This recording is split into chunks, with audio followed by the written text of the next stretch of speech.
Graça e paz, amados. Boa noite. Deus abençoe a vida de vocês. Estamos aqui para ministrar mais uma vez sobre células e estamos aí falando sobre avivamento. Mas antes de tudo, vamos orar. Convido você a fazer sua oração. Pai, em nome de Jesus, nós colocamos nossas vidas na Tua presença. Nós queremos te agradecer pela Tua bondade, pela Tua presença em nossas vidas. E muito obrigado, Jesus. Muito obrigado por tudo. Nós queremos entregar a condução de tudo que vai acontecer aqui em Tuas poderosas mãos. E, em nome de Jesus, nós agradecemos. Amém. Amém, amados? Vamos falar um pouquinho, então, sobre esse tema que é avivamento, é o tema do nosso mês. Mais uma noite que vocês vão ter que me aturar. Os supervisores estão com dificuldades, peço para que os irmãos sejam em oração. O irmão Marcelo, ele está cuidando da esposa, que está internada.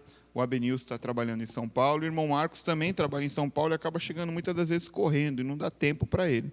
Mas, em breve, tudo isso vai se ajeitar em nome de Jesus. Bem, vamos lá. O tema que nós vamos falar hoje é sobre o avivamento no tempo do rei Josias. Essa história ela se encontra em 2 Crônicas, capítulos 34, 35 e 36. Como é muitos textos para nós lermos, nós vamos conversar a respeito e os versículos principais eu vou lendo aqui com os irmãos, tá bom? O livro de 2 Crônicas, então, ele vai falar sobre um jovem chamado Josias. Josias ele foi filho de um pai muito ruim e teve um vô péssimo. Então, ele teve uma herança familiar muito ruim. Porém, esse menino, no ano de 639 a 609 a.C., aos 8 anos de idade, esse jovem assume o trono. Meu irmão, 8 anos de idade. O meu filho mais velho tem 9. Meu filho não tem capacidade de gerir nem o estudo que ele faz. Quanto mais cuidar de uma nação. Você imagina a responsabilidade que foi dada para Josias. Esse menino com 9 anos de idade, então, com 8 anos de idade, ele assume esse trabalho e ele traz um dos maiores avivamentos que a história de Israel já presenciou.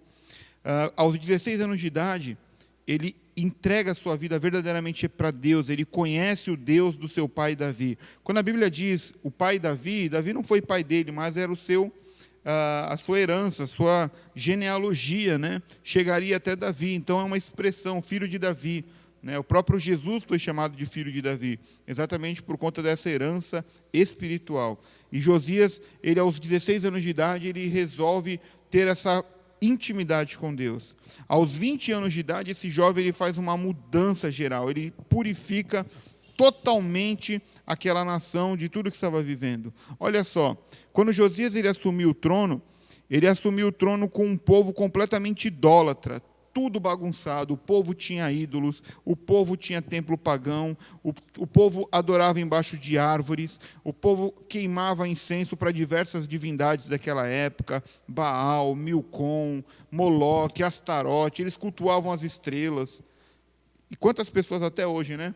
Gente, astronomia é o estudo dos astros, e isso é ok. Astrologia é a influência dos astros nas vidas. Isso não é ciência, tá bom? Isso aí é essa maluquice de nova era que a galera tem. A pessoa quer saber a influência de Mercúrio com quem tem ascendente em outra coisa. Isso aí é besteira. Esquece esse negócio de mapa astral, meu irmão. Em nome de Jesus. Eu sei que tem uns crentes aí que gostam muito de ver o signo, né? Aí olha lá, qual é o meu signo? Meu irmão, quando alguém pergunta qual é o meu signo, eu falo que o meu signo é sapo. Aí a pessoa fala assim, mas não tem sapo. Sapo não existe. Eu falei, os outros também não existem. É tudo besteira. Então, esquece esse negócio. A nossa vida é influenciada pela palavra de Deus, tá bom? E pelo Espírito Santo. Então, sai desse negócio. Mas, enfim, aquele povo tinha um monte de culto misturado, eles bagunçavam tudo. Então, ele herdou uma nação em total idolatria. Judá estava totalmente entregue à idolatria. Então, ele lutou contra isso. E ele usou 2 coisas para superar esses problemas. A primeira, ele orou. 2 Crônicas 34, versículo 3. Olha o que diz. Porque no 8º dia, ano de seu reinado, sendo ainda moço, começou a buscar o Deus de Davi, seu pai. E no 12º ano, começou a purificar a Judá e a Jerusalém dos altos, dos postes ídolos e das imagens de escultura e fundição. Então ele começa a destruir e quebrar todas as coisas. Ele teve um encontro com Deus em oração. E por ele ter buscado a Deus em oração, amados, oração nada mais é do que falar com Deus. Como é que eu tenho intimidade com uma pessoa com a qual eu não converso? Como é que eu posso falar que tenho amizade com alguém se nós não nos falamos? E o principal método utilizado para falar com Deus é a oração. Como é que a gente ora, amados? Eu vou ficar de joelho aqui, porque a oração, se for em pé, não funciona. Isso é besteira, amados. A gente vê o rei Ezequias, ele orou a Deus deitado na cama. E Deus atendeu o seu clamor. Então não existe um jeito certo de orar, mas existe uma necessidade de orar. Então você pode orar do jeito que você achar melhor, em pé, andando, de olho aberto, de olho fechado, sentado, deitado, não tem problema. O único importante é você orar, tá bom? Fale com Deus. Só toma cuidado, amados, porque, por exemplo, eu tenho algumas dificuldades, dependendo do momento, de orar de olho aberto ou de olho fechado. Eu gosto de orar de olho fechado, mas se eu tiver com sono, eu tenho que orar de olho aberto. Se eu não orar com o olho aberto, pode ter certeza que em algum momento a minha oração vai ficar bagunçada. Aí você começa a pedir para Jesus abençoar os pecados, né? Deus abençoa Jesus, começa a misturar tudo e a gente começa a falar um monte de groselha. Então, faça da maneira que você achar melhor, mas ore constantemente. Uma vez perguntaram para um grande homem de Deus, você ora muito? Qual a frequência que você ora?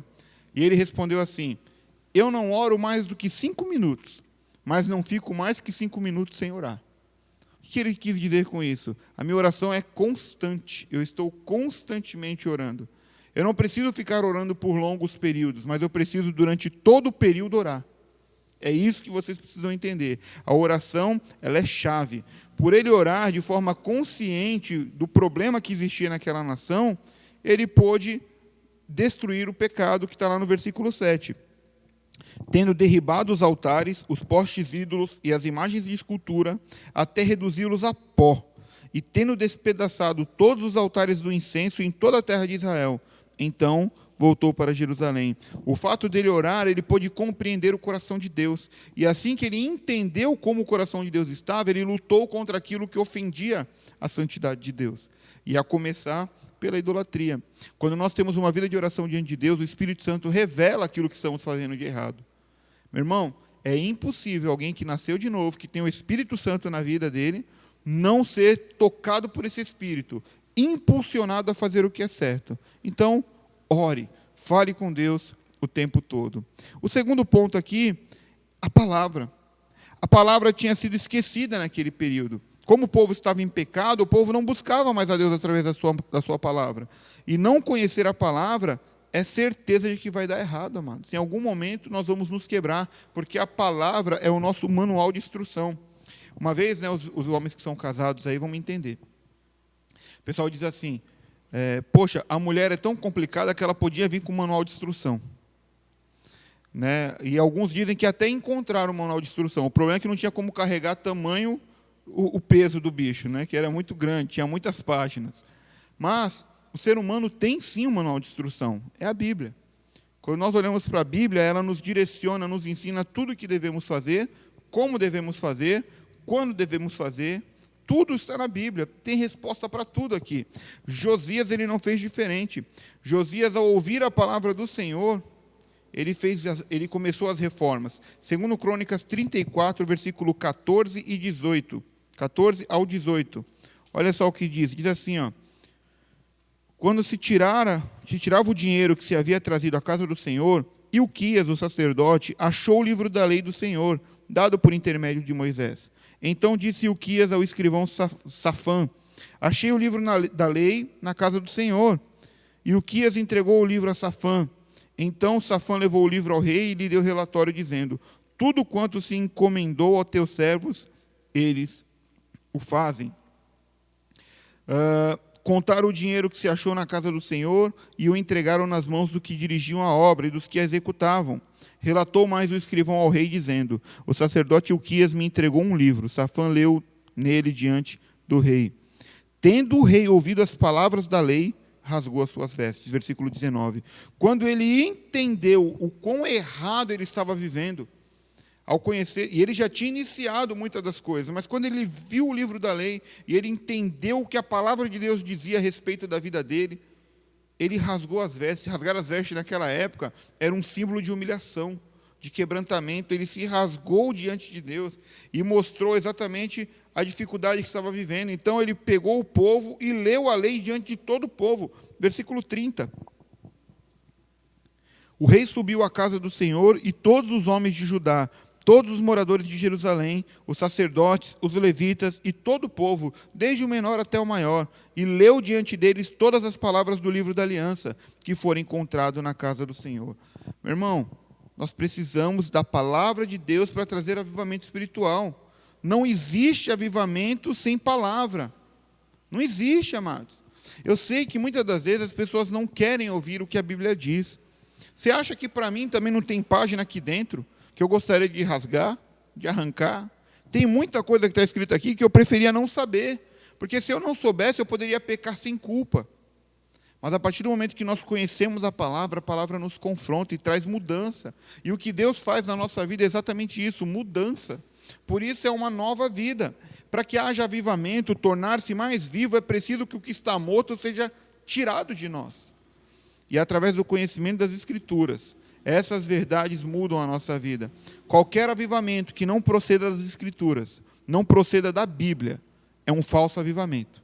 Pode ter certeza que vai ser ruim para a nossa vida, que não vai produzir fruto nenhum. Não adianta ter muito movimento, muito barulho, se a palavra não for o alicerce. Por isso, meu irmão, aqui a gente prega a Bíblia. Aqui, na nossa igreja, nós falamos de Bíblia. Nós não pregamos testemunho, nós não pregamos o que nós achamos, nós não pregamos historinhas, nós não pregamos outros livros, nós pregamos a Bíblia. A Bíblia é a verdade, e através dessa verdade nós vamos ser avivados. Então faça como Josias, meu irmão. Não diga que você é novo, porque ele começou a reinar com 8 anos de idade. Não diga que os seus pais eram ruins, porque os pais deles também eram. Não diga que você pegou uma nação quebrada, que a tua família já veio toda destruída, porque ele também pegou uma nação toda destruída e uma família destruída. E ainda assim Deus usou a vida dele para trazer um grande avivamento. Esse homem, a Bíblia diz que ele foi reto diante de Deus. Por isso a história dele serve de exemplo para mim e para você, que você possa ser mais avivado.